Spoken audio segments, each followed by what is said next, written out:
is Minnesota Governor and now Vice Presidential candidate Tim Walz a, quote, Minnesota Lutheran dad or a God-rejecting socialist? That is the topic we'll discuss today right here on the Christian Worldview radio program, where the mission is to sharpen the biblical worldview of Christians and to proclaim the good news of Jesus Christ. I'm David Wheaton, the host. We are able to reach believers and non-believers with that mission through the radio station, website, or podcast platform on which you are listening today because of the support of listeners like you. So thank you. Our website is thechristianworldview.org, and all our contact information will be given throughout the program today. This week, Vice President Kamala Harris picked Minnesota Governor Tim Walz as her running mate for the Democrat presidential ticket. Christian journalist Julie Roys posted an article on her website that characterized Walz as a, quote, Minnesota Lutheran dad, as if he's just a moderate Midwestern guy. But is that an accurate description of Tim Walz? What has he said and what has he done while in office? We will open the program today with a deeper examination of Tim Walz's worldview. Later in the program, we'll hear another interview from our Road Trip to Creation Museum and Ark Encounter this summer. Mark Loy, co-founder with Ken Ham and Chief Communications Officer of Answers in Genesis, will join us to talk about the history and take us behind the scenes of the ministry. So we hope you can stay with us the entire program today. You know, it's really amazing how Vice President Kamala Harris has become the presumptive nominee on the Democrat side for the presidential race this year. Harris was a U.S. Senator from California from 2017 to 2021. Previous to that, she was the Attorney General of California.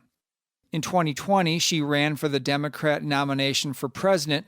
She fared quite poorly in that, in the single digits, and eventually dropped out. But she would soon be the Diversity, Equity, and Inclusion, DEI, pick for Joe Biden as he won the nomination that year. Here's what he said back then, that he would pick a black woman for the Supreme Court and a woman to be his running mate. I committed that if I'm elected president, have an opportunity to appoint someone to the courts, I'll appoint the first black woman to the courts. It's required that they have representation now. It's long overdue. Secondly, if I'm elected president, my cabinet, my administration will look like the country. And I commit that I will, in fact, I'll pick a woman to be vice president.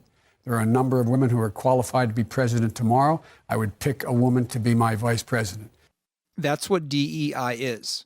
When you discriminate against one gender or one ethnic type in favor of another. Sounds so good to have, quote, representation, but it puts unchangeable characteristics above merit, and is not only completely un-American, but commits the sin of partiality. Harris has had an unremarkable vice presidency, particularly as the borders are, as millions of illegal immigrants have come in to our country during this presidential term. And then this year, Joe Biden won the Democrat nomination for president, and then just recently dropped out of the race, endorsing Kamala Harris as vice president. Now keep in mind that she never received one direct vote to become Joe Biden's vice president. He appointed her. And now she hasn't received one direct vote from primary goers to be the president. But here she is, the presumptive nominee on the Democrat side for president of the United States.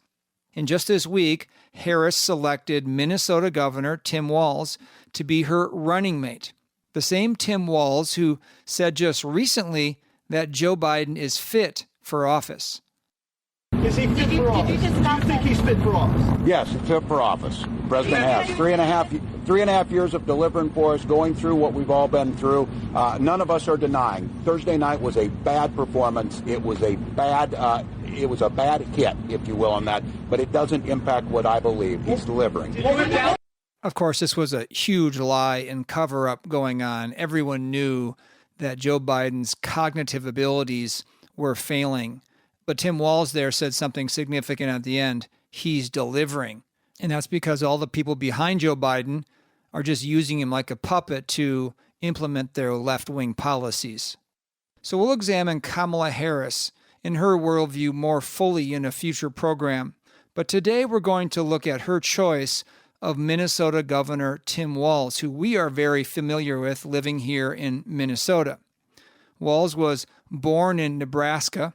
He became a high school teacher and assistant high school football coach in Mankato, Minnesota, which is one of the larger towns more in outstate Minnesota. Not like a big city, but a good-sized town. This, according to Wikipedia, after graduating from Chadron State College in Nebraska, Walz accepted a teaching position for a year with World Teach in China. In 1999, Walz agreed to be the faculty advisor of the first gay-straight alliance at Mankato West High School. So he was an early adopter of the homosexual agenda. He and his wife Gwen also ran educational travel adventures, which organized summer educational trips for high school students to China.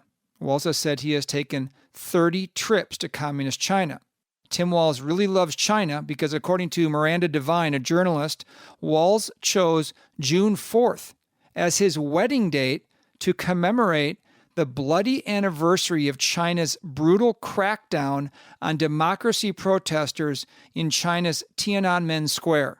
Quote, according to his wife, he wanted to have a date he will always remember, unquote.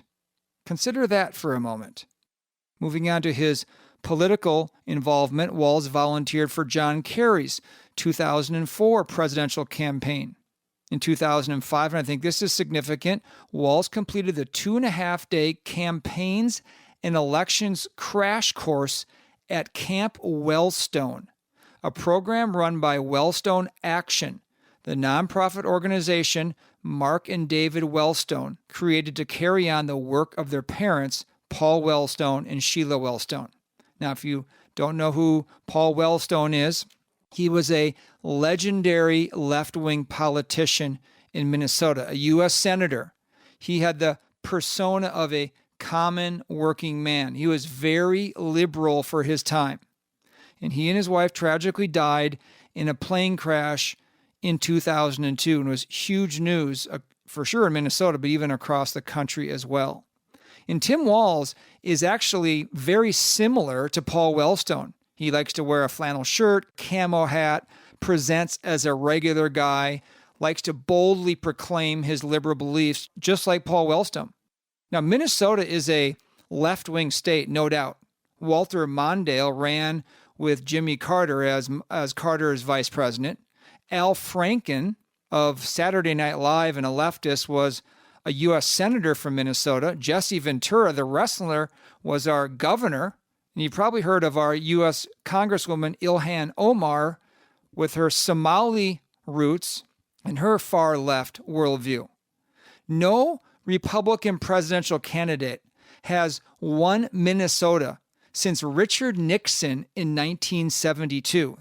And this is why Harris's choice of Tim Walz is rather odd, because the Democrats would very, very likely win this state, Minnesota, anyway, without Walz on the ticket. So why pick someone like Walz for a state that you've probably already going to win anyway? Minnesota has been mostly dominated by the left for decades, but especially so in recent years with all branches of state government controlled by the left. The current legislative session has garnered national attention for how radically left it's become in this state. MSNBC, of all news outlets, a very left-wing outlet, said this in their caption of an article: how Minnesota is becoming a laboratory in pushing progressive policy, read liberal policy. State Democrats won back control of the legislature in 2022, and they're using that power to achieve long-sought policy goals of the left. And boy, have they done that. We've talked about this a little bit on the program, but let me read one more paragraph from this article.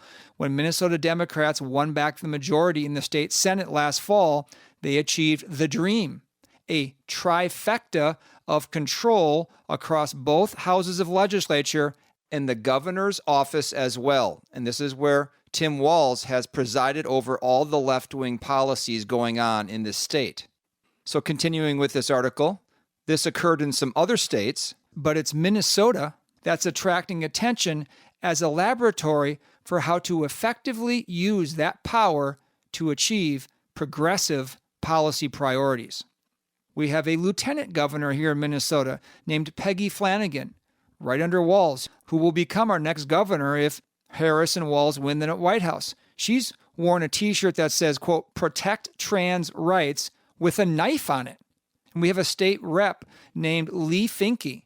He went to Bethel College, a local Christian college, and he now dresses and calls himself a she and is highly influential in our state legislature. Now, as we discuss this, it's important to understand that this isn't about political left versus political right. What we're talking about is a spiritual, theological, and biblical discussion, as in Minnesota Governor Tim Walz, vice presidential candidate, and the policies he advocates for reject and rebel against God and his word. Psalm 2 says, "The kings of the earth take their stand, and the rulers, like Tim Walz, counsel together against the Lord and against his anointed, saying, 'Let us tear their fetters apart and cast away their cords from us.'" That's exactly what Tim Walz and Kamala Harris try to do. What God says, no, we're going our own way. That's enslavement to follow God. We want, quote unquote, freedom from God. Or Romans chapter 1, verse 28. This is very descriptive of Walz's worldview. And just as they did not see fit to acknowledge God any longer, God gave them over to a depraved mind to do those things which are not proper, being filled with all unrighteousness, wickedness, greed, evil. And although they know the ordinance of God, that those who practice such things are worthy of death, they not only do the same, but also give hearty approval to those who practice them. That describes Minnesota Governor Tim Walz and presumptive Democrat vice presidential nominee to a T. So you want some proof? Well, I'm glad you asked. What has Tim Walz done as governor? A local pastor, Levi Secord, recently just wrote this: "As a Christian in this state, Minnesota, the horrors of Walz's evil agenda are nearly unspeakable. Walz signed into law a bill that allows abortion up to the moment of birth. His crowning achievement is to allow doctors to crush the skulls of children even while they are being born. If such barbarism was not bad enough, he also used his power, Walz did, to allow children who were born alive after a failed abortion to be left to die. Imagine a helpless child just born into the world, left utterly alone to die in a hospital room. There is no moral justification for such patent cruelty. While the GOP's mixed language on abortion should be concerning to Christians, it is not in the same vicinity as the evils Walz used his executive power to enact. If you think that's an overstatement, listen to Tim Walz himself. And my record is so pro-choice, Nancy Pelosi asked me if I should tone it down. I stand with Planned Parenthood, and we won. Did you hear that? Celebrating your advocacy for the killing of unborn children. It was a short clip given at some campaign rally. I'm going to play it again in case you missed it. And my record is so pro-choice, Nancy Pelosi asked me if I should tone it down. I stand with Planned Parenthood, and we won. This is a very evil, wicked man. He's unashamed to boldly proclaim his wickedness, which of course he thinks is good. He calls what is evil good and what is good evil. So he's as radical as they come when it comes to abortion. And this, according to Alpha News, a conservative media outlet here in the state of Minnesota, he established a fundamental right to abortion through all 9 months of pregnancy. He passed protections for women who travel to Minnesota for abortions. Minnesota is a sanctuary state for women to come and have an abortion, whereas they couldn't have an abortion in their own state. He repealed protections for babies who survive abortions. We just talked about that. He stripped funding from pregnancy resource centers who try to help women with alternatives to abortion. He expanded medical assistance to include abortion, that's taxpayer-funded abortion. And he repealed an informed consent law for abortion, that's for underage girls, to be able to get abortions without the knowledge of their parents. So he's as radical as can be on the issue of killing babies in the womb, but he's equally radical when it comes to the issues of gender and sexuality. Governor Tim Walz declared Minnesota a trans refuge for children seeking sex changes. You remember that state representative Lee Finke, who's a man posing as a woman, he sponsored this trans refuge bill. And here's how he described it as a way to attract people in the medical field to come here and practice their, quote, gender-affirming care, which is actually just doing horrific surgeries on children or giving them very powerful drugs.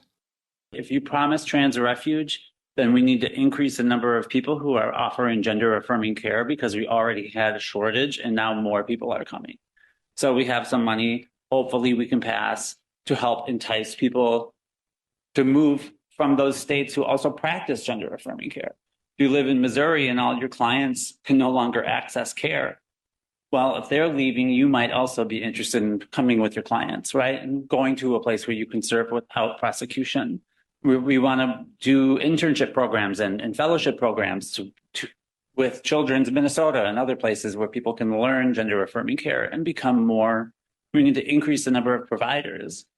If you think how evil that is, to give children powerful hormonal drugs in the futile attempt to try to change their gender and bring in so-called doctors to perform irreversible surgeries on the private parts of their bodies to try to further confuse them that they are not the gender, the sex that God created them to be, rather than embracing how God made them.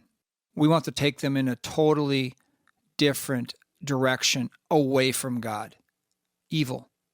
Now, I'll just mention one more thing before the break on this issue of gender and sexuality.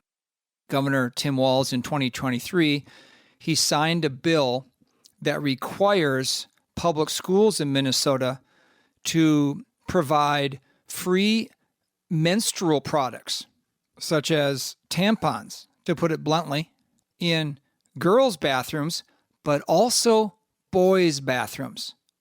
The Republicans put forward an amendment, which failed, to pull the part of the bill about putting menstrual products in boys' bathrooms.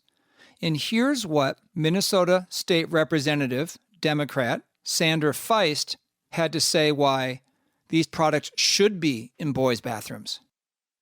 I would encourage the committee to vote no on this amendment for a few reasons. Not all students who menstruate are female. We need to make sure that all students have access to these products. There are obviously less non-female menstruating students, and therefore their usage will be much lower. And that was actually calculated into the cost of this and how much we decided to fund it. And so we do not expect that the non-female menstruating students will use these products as much as the students using female bathrooms, but it's important to have them there. These students who are not female, who menstruate, face a greater stigma and barrier to asking for these products, and so providing them in an easily accessible place in all student bathrooms is particularly important for those students. What is she saying here? She's saying that a girl who dresses as a boy and uses the boys' bathroom at school, who this woman considers to be a boy, even though she's a girl, will need menstrual products in the boys' bathroom. This is the bill that Governor Tim Walz signed into law in the state of Minnesota. Our topic today is Minnesota Governor and Vice Presidential candidate Tim Walz. Is he just a Minnesota Lutheran dad as he's being described? Or is he a God-rejecting socialist? I think we're getting closer to the answer to that question. Stay tuned, we have much more coming up. I'm David Wheaton, and you are listening to the Christian Worldview radio program. You have a left-wing foundation that realizes it has a problem advancing its political goals because of evangelicals. And so they will think, okay, what we need to do is find some mechanism by which we can change evangelical minds. They will then recruit well-known organizations like the National Association of Evangelicals, the Council for Christian Colleges and Universities, and denominational organizations. That was recent guest Megan Basham talking about how evangelical leaders traded the truth for a leftist agenda, which is the subtitle of her best-selling book, Shepherds for Sale. For a limited time, you can order Shepherds for Sale for 20% off by visiting thechristianworldview.org, calling toll-free 1-888-646-2233, or by writing to Box 401, Excelsior, Minnesota, 55331. Theo is a 15-episode animated cartoon series that features high-quality production and sound biblical teaching. Here's an excerpt from the episode on salvation. Salvation is based on what Jesus Christ accomplished on the cross, not something that can be earned. How can we be saved? Let's take a look at the Romans Road in our Shoebox Bible Theater. Other topics include forgiveness, obedience, and more. You and your children or grandchildren will love the cast of characters and learn the great doctrines of the faith. You can order the 5-DVD set, which contains all 15 Theo episodes for a donation of $50 or more. Or you can order one DVD that includes 3 episodes for a donation of any amount. Order by phone at 1-888-646-2233, by mail at Box 401, Excelsior, Minnesota 55331, or online at thechristianworldview.org.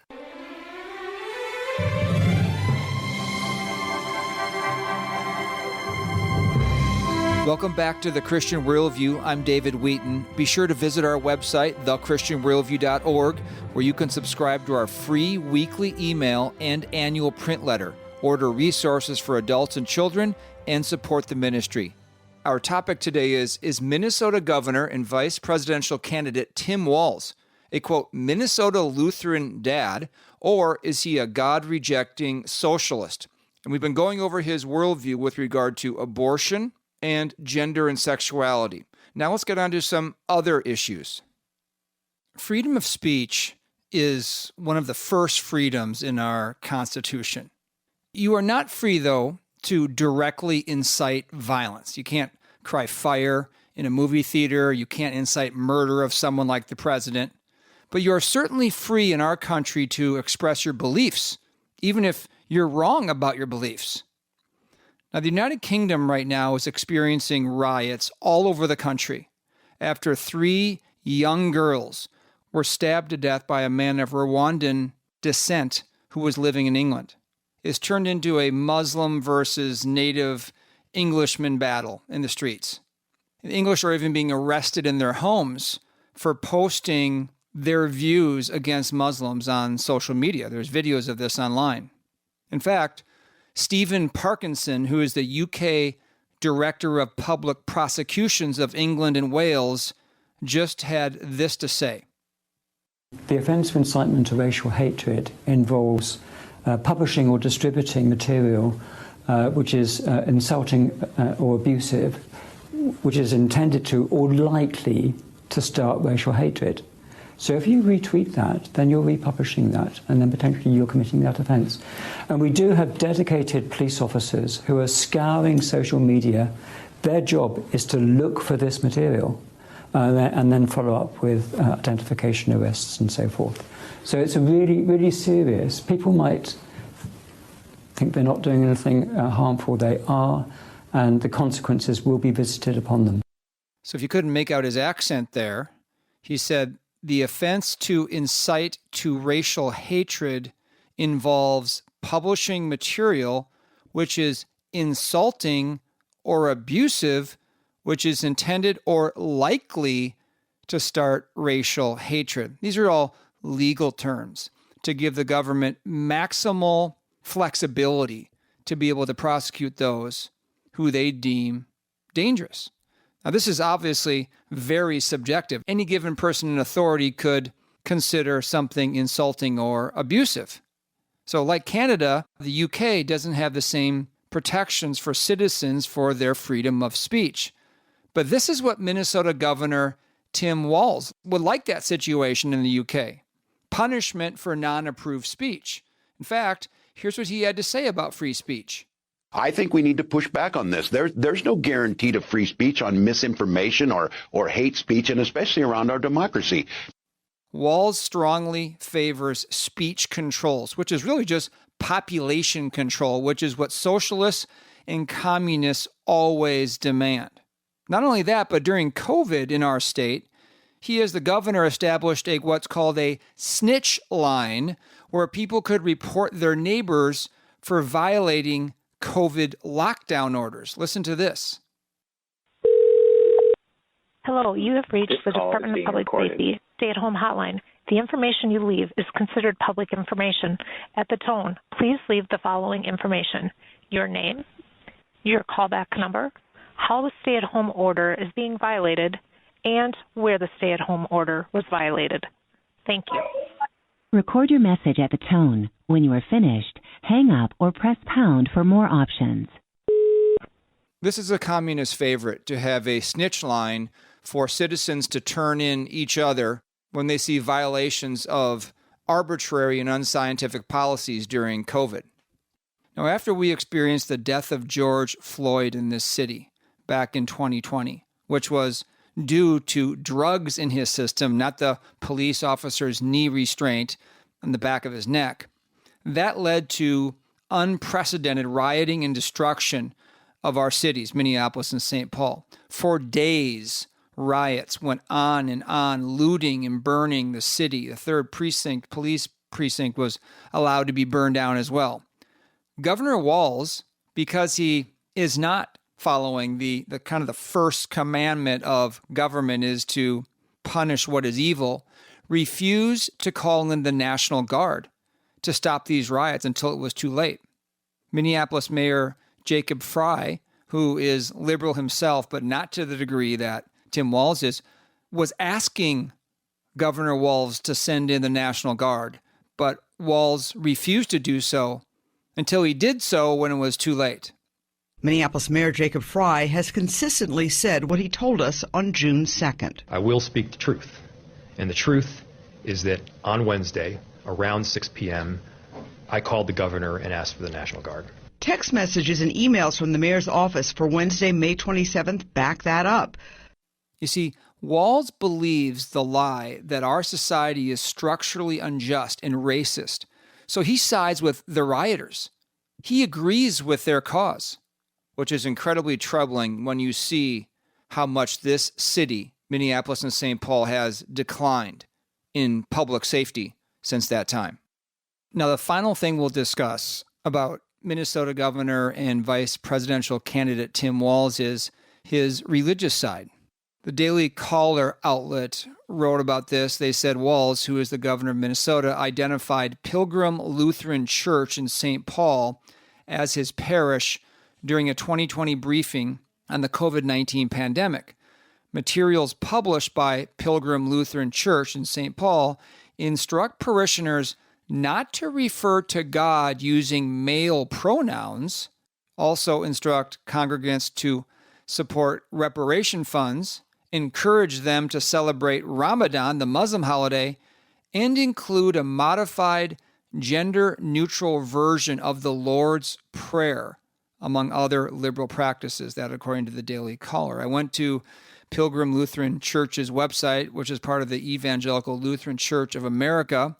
Every single staff member, the first part of their bio begins with their, quote, preferred pronouns, including the lead pastor, who is a woman, she, her. This tells you everything you need to know about the kind of church that Minnesota Governor Tim Walz would identify with, an extremely left-wing ELCA denomination that non-ironically holds all the same leftist views that Tim Walz does. So let's try to answer the question we started with today. Is Minnesota Governor, Vice Presidential candidate Tim Walz a, quote, Minnesota Lutheran dad, or is he a God-rejecting socialist? Well, the answer may surprise you, but I think that he is both. He's a very left-wing Lutheran from a liberal denomination, and he's also a God-rejecting socialist. We should believe Tim Walz when he tells us this. Don't ever shy away from our progressive values. One person's socialism is another person's neighborliness. Just do the damn work. Well, there you have it. One man's socialism is another man's neighborliness. Tim Walz is basically saying that someone may cast the aspersion at you of being a socialist, but really he thinks he's just being neighborly. And there's a religious connotation to that with love your neighbor from the Bible. So socialism isn't a bad thing according to Tim Walz. It's a biblical thing. And so when you put Walz and his views all together, one thing I cannot understand is how any professing Christian could vote for Kamala Harris and Tim Walz when there are other much more moderate options, including Donald Trump or a third party. Of course, the reality of a third party vote in our two-party system is that you are really helping the candidate you really don't want to win. But an example of a professing Christian evangelical voting for Harris and Walz is David French. He's a very prominent professing evangelical journalist. He writes for the New York Times. He said this, quote, "I am a conservative never-Trumper. I would absolutely prefer a more moderate vice presidential pick than Tim Walz, but I also know that I belong to a microscopic constituency, so I just have to content myself with Harris, quote, not being a felon and a sex abuser, not attempting a coup, like Trump did, he thinks, and not sacrificing Ukraine to an authoritarian maniac as the main wins of voting for Kamala Harris," unquote. That from David French, the most prominent Christian journalist. You see, Trump was targeted in a show trial so that he would become a felon, so they could just call him a felon. French apparently believes the sexual abuse allegations against Donald Trump from the past, but never emphasizes the allegations against Joe Biden and many others on the left. Trump didn't attempt a coup. Neither did trespassers and rioters on January 6th. There were no guns involved. They weren't trying to take over the government. Biden was the one who got our country into the war in Ukraine, not Trump. But reason won't convince someone like David French. He, as a professing Christian, is going to vote for, in my estimation, the most God-rejecting candidates for president and vice president in our history. I really don't see how one can be a true born-again Christian and vote that way. Steve Deace is a radio talk show host for The Blaze. He wrote a post online where he said, "This is a terminal election from a worldview perspective. The differences in worldview have never been more stark. Not between Trump and the Democrats," he writes, "but between the Democrats and us. I have fundamental worldview differences with Trump," he says. "Frankly, I'm not sure how a Bible-believing Christian could not. But the differences in worldview I have with Trump are dimensionally different than what the Harris-Walz ticket represents." And this is why we spent the first half of the program today examining who Tim Walz is, half of the ticket. We'll get into Kamala Harris in a future program, because he and she are being totally beautified, I guess you could say, by the national media right now. And a lot of people, including professing Christians, are going to buy into it. Don't be deceived. We will pause briefly to tell you about some ministry announcements, but stay tuned. Mark Loy, co-founder of Answers in Genesis, is coming up next. I'm David Wheaton, and you are listening to the Christian Worldview radio program. This kind of worldview about identity has exploded, where people come along and say, if it's all about you, you need to actually work out who you are. It's actually immunizing a generation against the gospel, because the gospel comes into the picture and says, well, who are you? You're actually a sinner. It's a negative answer to the question. You need a savior. Look, the cross of Jesus Christ. Who did he die for? If you're so good, if you're so worthy, if you have to pursue yourself as a good foundation for how to live. That was recent guest Martin Iles, executive CEO of Answers in Genesis and author of Who Am I? Solving the Identity Puzzle. Endorsed by Ken Ham, John MacArthur, and Ray Comfort, Who Am I? Is a 208-page hardcover that retails for $19.99. For a limited time, you can order it for a donation of any amount to the Christian Worldview. Go to thechristianworldview.org, Call 1-888-646-2233 or write to Box 401, Excelsior, Minnesota, 55331. The Overcomer Foundation Cup is the new name of our annual golf event, and this year's event will be held at Hazeltine National Golf Club in Chaska, Minnesota, Monday, September 16th. Hazeltine hosts many of golf's major championships, such as the Ryder Cup, U.S. Open, and U.S. Amateur. Your registration includes 18 holes with cart, full use of Hazeltine's facilities, 3 meals and beverages, golfer gift, and more. There are lots of sponsor options, and non-golfers are welcome to attend the post-golf meal and message. From wherever you are in the country, you are invited to bring colleagues or clients to experience a unique day at Hazeltine and discover how the Overcomer Foundation, the nonprofit organization that directs the Christian Worldview radio program, is impacting lives. Again, the date is Monday, September 16th at Hazeltine in Chaska, Minnesota. To find out more and to register, go to thechristianworldview.org or call 1-888-646-2233.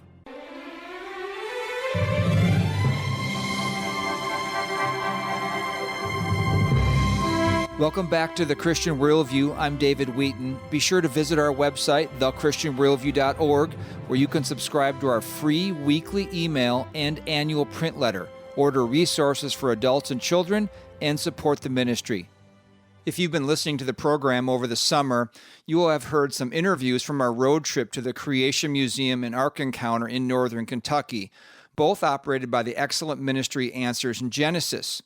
Well, we had the opportunity to sit down with Mark Loy, co-founder with Ken Ham and Chief Communications Officer. And he had some interesting things to say about the history of Answers in Genesis and the future of the ministry.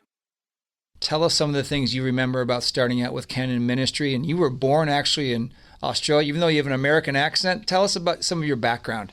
That's something I share with Ken Ham, an Australian birth. But the fact that Ken and I are working together almost like 37, 38 years now has nothing to do with the fact that we share an Australian heritage, is that he came to America on a speaking tour in the early 80s from Queensland, Australia, and I was working at a Christian radio station. Finishing my graduate studies at San Diego State University, I would often interview him before he would start on his speaking tour around the United States. So I met Ken in the early 80s. He would go back to Australia, then come back, and he moved to America in 1987, remembered me from those radio interviews. And by then, my schooling had been finished, gotten married, and in 1987, he and I started organizing what are called the Back to Genesis apologetics conferences all over the country. And that's when Ken and I were with the ministry called ICR, the Institute for Creation Research, with Henry Morris. That's right. And who, by the way, lived for many years in Minnesota, just down the road from you. And also Dr. Duane Gish, who is famous for all the 300 debates he did with evolutionists. So Ken and I have been working together since 1987 and left ICR under good circumstances to start up a layman's apologetics ministry. ICR was predominantly a research think tank, and we wanted to do seminars and radio programs to reach the average layperson in the pew, but also to evangelize the lost. So in 1994, Ken, myself, and Mike Zovath moved from San Diego, California, to here we are in northern Kentucky. Wow. And the most asked question we get now, David, is, why did you choose northern Kentucky? Yeah. And it's simply because we did a little bit of research and discovered that almost 2/3 of America can drive here to our Cincinnati, northern Kentucky area in one day. And we knew we wanted to build a creation museum at some point, so we wanted to make it as convenient as possible. It's not quite the Bible Belt in northern Kentucky, but close enough that we've gotten a lot of good church support being right here in this area. Yeah. Our major airport, just 2 exits away from the Creation Museum. And it's been a nice place for us to raise our 3 sons. So Mark, tell us about Ken Ham. You know him so well. You've known him for so many years. What is he like as a leader, a visionary, and just as a person? Give us an insight into what he's like. Well, you use the word visionary, and it's sometimes an overused word, but not for Ken. He's a visionary with a capital V. What you see here at the Creation Museum and the Ark Encounter are things he's had on his heart and mind for decades. And So a lot of the ideas come just from him? Yeah, he knows what people really should be learning about biblical authority. Mm-hmm. He just has an uncanny gift of knowing what will work and what may not work. And that's a part, I guess, of being a visionary. But he's got ideas of what will be at the Ark and the Creation Museum 15 years from now. So the ideas are his, but you've got to make them into three-dimensional reality somehow. That requires a very creative art team. So when you come to the museum and the Ark Encounter, you see Ken Ham's ideas, but an artistic team led by the late Patrick Marsh had to make it a wow experience. Yes. They had the abilities that Ken didn't have, but Ken knew what should be presented, how to present it, but it was up to the artists and the creative people to make it three-dimensional reality. Yeah. Ken is a person, I mean, he lives and breathes this ministry. You scratch him and you get biblical authority and the gospel message throughout. He is as genuine as you get. A reporter with the local Cincinnati paper did a profile on Ken. They asked me if there's one word you could use to describe Ken, what would it be? It only took a fraction of a second. And I came up with the word integrity with how God's word is handled. Ken just wholeheartedly believes the Bible is much more than a guidebook for living. It should be in our very fiber of our being. Integrity, too, with his family. He and Mally have been married for more than 50 years. They love each other. Integrity with how this ministry is run. We've got a rather robust accounting department to make sure the money is spent wisely, and we are good stewards of the donations that people give to us. So yeah, the word integrity. And Ken has done so much for staff members, helping them out in a variety of ways that they never even know it's Ken. I happen to know some of the things he's done. For all the boldness that he has, and you've heard him speak, you've interviewed him, of course, there's that boldness there, but he's really a teddy bear underneath all of that. He's got such a soft heart for people, not only Christians who might be suffering, but also a passion to reach the lost. You mentioned Dr. John Morris. You wrote a column on him recently, I think it was. I'm not sure how long it was ago, but that he's now gone to be with the Lord in heaven. Tell us more about his influence on you and Ken. Well, it was his father, Henry Morris, that was even more influential, although John and I were very good friends. In fact, we were ping pong competitors. I know about you on the bigger court, but back then we were table tennis competitors. But his father, Henry, was even more influential because of his books like The Genesis Flood and The Genesis Record. And that's, as a teenager, I was struggling with my young Christian faith because I was getting evolutionized in my public schools, watching National Geographic TV specials, and the museums in the area were teaching an evolutionary worldview, and I'm wondering, how can I really trust the Bible because of the evolution teaching I was getting? So I got exposed to the teachings of Duane Gish and Henry Morris. This is about 1972, and I can almost say I was having a crisis of faith because I was wondering, could I really trust the Bible? Because science and all these scientists were telling me otherwise. I got exposed to their teachings like on the fossil record, fossil ape men, Neanderthal man, and they were so easily refuted by Henry Morris and Duane Gish. And then Henry Morris' son John, he's the one who went to Mount Ararat several times trying to find the Ark, and he passed away about a year or so ago. He had been struck by lightning on the mountains of Ararat. And there's no proof of it, but his health just went downhill after that lightning strike. Wow. He developed MS. We can't say for sure, quite possible that particular trip to Mount Ararat created physical issues for him that eventually led to his death. And 15 minutes ago, I just learned that a very good friend of mine passed away in Baltimore. And, one of the most asked questions we get here at the Creation Museum and the Ark Encounter is, if there's a God of love, if he's omnipotent, why do we have suffering, death? You lost your father just over a year ago. I know you were very close to him. And the book of Genesis has the answer to that question of why there is death and suffering and disease in this world. So we present the answer here in our Creation Museum, as well as the Ark. And that answer, even Christians are asking that question, why would God allow some such things to happen? And Ken Ham has written a couple of books on that. But right now I'm frankly grieving the loss of this friend and someone who helped open this Creation Museum back in 2007. But I have a piece. I know where he is. I know why he had some health issues. He's still, sometimes it's hard to understand, but if you believe in the fall of Genesis chapter 3, we live in a cursed, fallen world, these things happen. So pray for this man. His name is Al. Yes. And maybe your nationwide audience would consider praying for Al in Baltimore. Mark Lloyd joins us today here on the Christian Worldview. He is the Chief Communications Officer and the co-founder of Answers in Genesis, along with Ken Ham. Ken spoke just about the impact of this ministry and the museum and the Ark, how encouraging it is for Christians to get them grounded in what Scripture says. This isn't necessarily a creation ministry, it's an authority of God's Word ministry.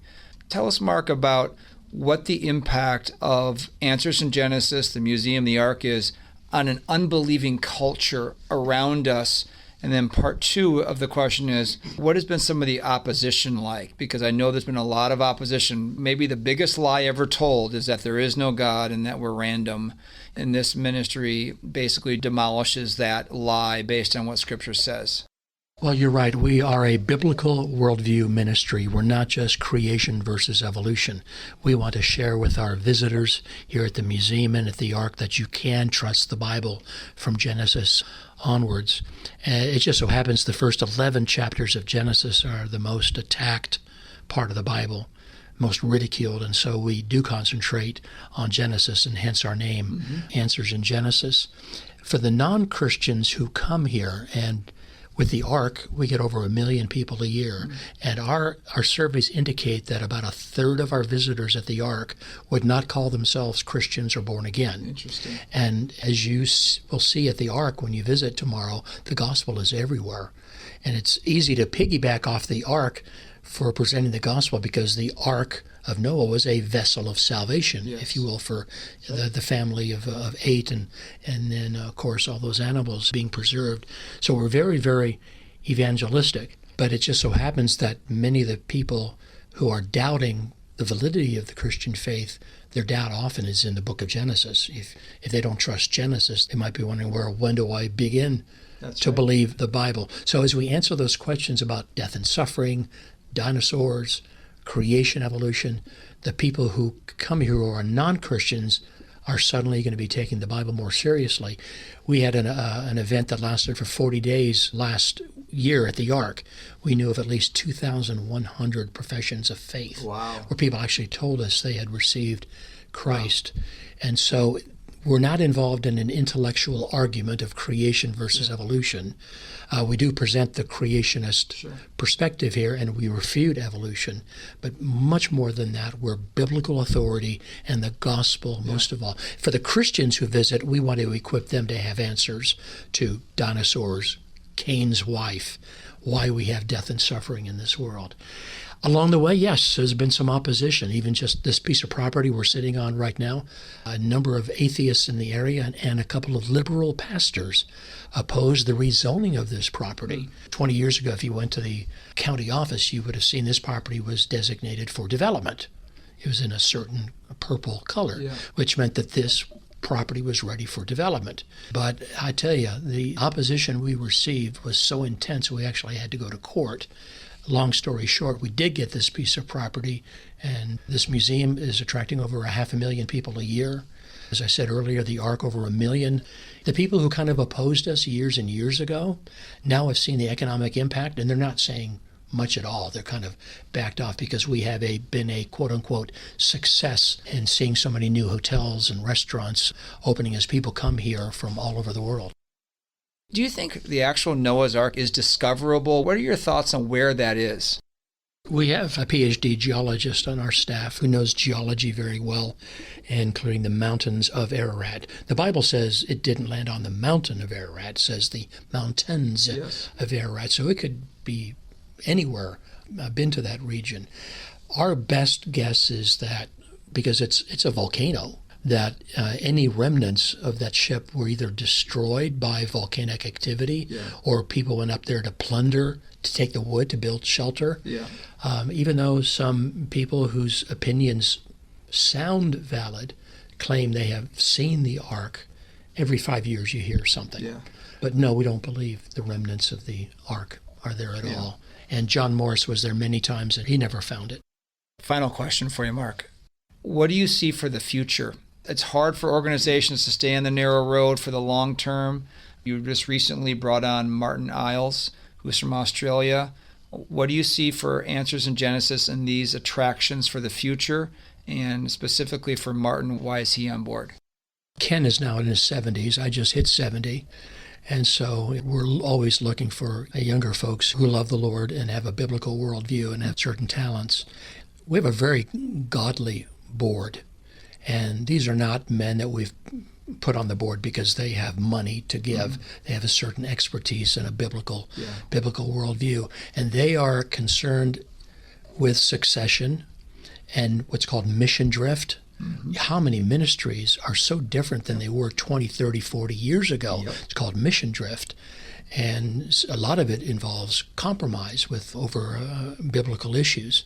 And so Martin is in his mid-30s, very well-spoken, very good Bible teacher, very high-tech. We were looking for someone to help Ken, to come alongside Ken, who is not only a good Bible teacher, but was forward-thinking, take advantage of the new technologies that are out there to proclaim biblical truths.